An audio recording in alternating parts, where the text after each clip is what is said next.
আমরা জুলাই বিপ্লবের পরে আমরা অন্তর্বর্তী সরকারের মাননীয় প্রধান উপদেষ্টা সহ উপদেষ্টা পরিষদকে বারবার লিখিতভাবে আমরা জানিয়েছি এবং জানানোর পরেও এই উপদেষ্টা পরিষদ আজ পর্যন্ত আমাদের দ্রব্য মূল্য আমাদের মুদ্রাস্ফীতির কারণে আমাদের যে বেতন পাওয়া যায় সরকার থেকে এই কর্মচারীদের 10 দিন চলে না।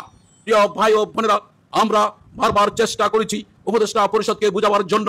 আপনারা জানেন বিগত সরকার সমূহের মধ্যে 5 বছর অন্তর অন্তর ব্যয় কমিশন ঘোষণা করা হতো দ্রব্যমূল্য এবং মুদ্রাস্ফীতি বিবেচনায়। আমরা এর মধ্যে 5-10 বছর অতিবাহিত হয়ে গেছে।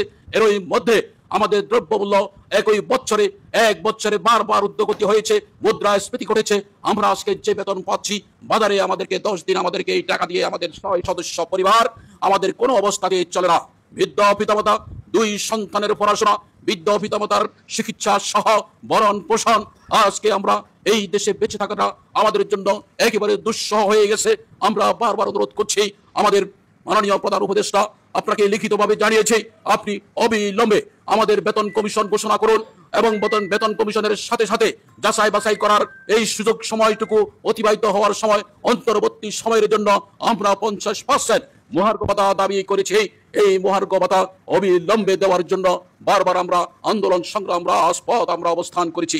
প্রিয় ভাই ও বোনেরা, আপনারা জানেন 20 মে এই অন্তর্বর্তী সরকারের অর্থ উপদেষ্টা সালাউদ্দিন সাহেব তার সে স্বাভাবিক মাসিক যে পরিকল্পনা উন্নয়নের যে সভা হয় মন্ত্রণালয়ের মন্ত্রণালয় জনাব সালাউদ্দিন সাহেব তার মাসিক উন্নয়ন মন্ত্রণালয়ের সভায় ঘোষণা করেছে আমাদের মহার্ঘ ভাতা দিবেন, কিন্তু মহার্ঘ ভাতা কি দিবেন আমরা জানি না।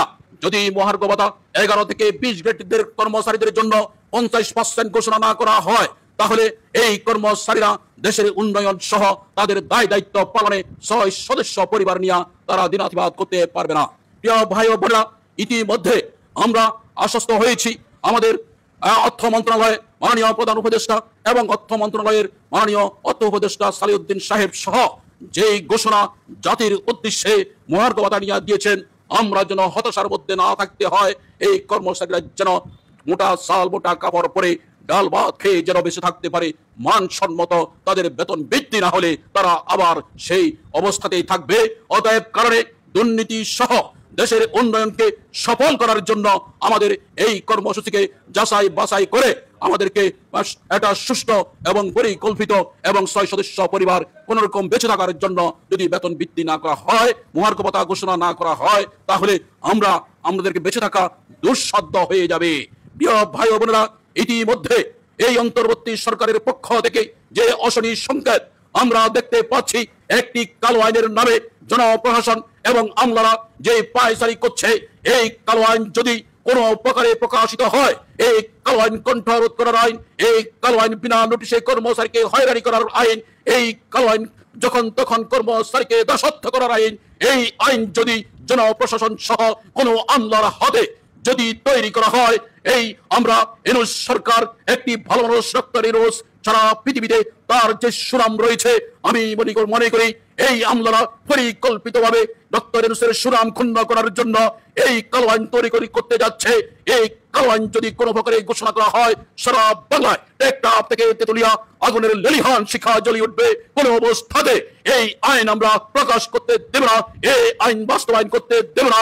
আমরা সচিবালয় ঘেরাও সহ সারা বাংলাদেশে সকল কর্মচারীরা প্রতিবাদ করার জন্য তাদের রক্ত মাংস হারিয়ে মাঠে ঝাঁপিয়ে পড়বে আগুনের লেলিহান শিখা হারিয়া। আমি আপনাদেরকে খেলতে বলবো না, আপনাদেরকে অনুরোধ করব, আগুনের কর্মচারীকে দমন নীতি নিপীড়ন নীতির এই কালো আইন যদি বাস্তবায়ন করতে চান, কর্মচারীরা তাদের শরীরে রক্তবিন্দু থাকতে কোনো অবস্থাতে সেটা মেনে নেবে না। সবাইকে ধন্যবাদ। আল্লাহ হাফেজ। বাংলাদেশের সরকারি চাকরিজীবীদের জন্য একমাত্র তথ্যভিত্তিক ইউটিউব চ্যানেল এটি। আপনি যদি একজন সরকারি চাকরিজীবী হয়ে থাকেন তাহলে নবম পে স্কেল সহ মহার্ঘ ভাতা সংক্রান্ত সর্বশেষ ও নির্ভরযোগ্য আপডেট পেতে চ্যানেলটিতে লাইক দিন, আপনার মূল্যবান মতামত কমেন্টের মাধ্যমে জানান এবং অবশ্যই চ্যানেলটি সাবস্ক্রাইব করতে ভুলবেন না। ধন্যবাদ।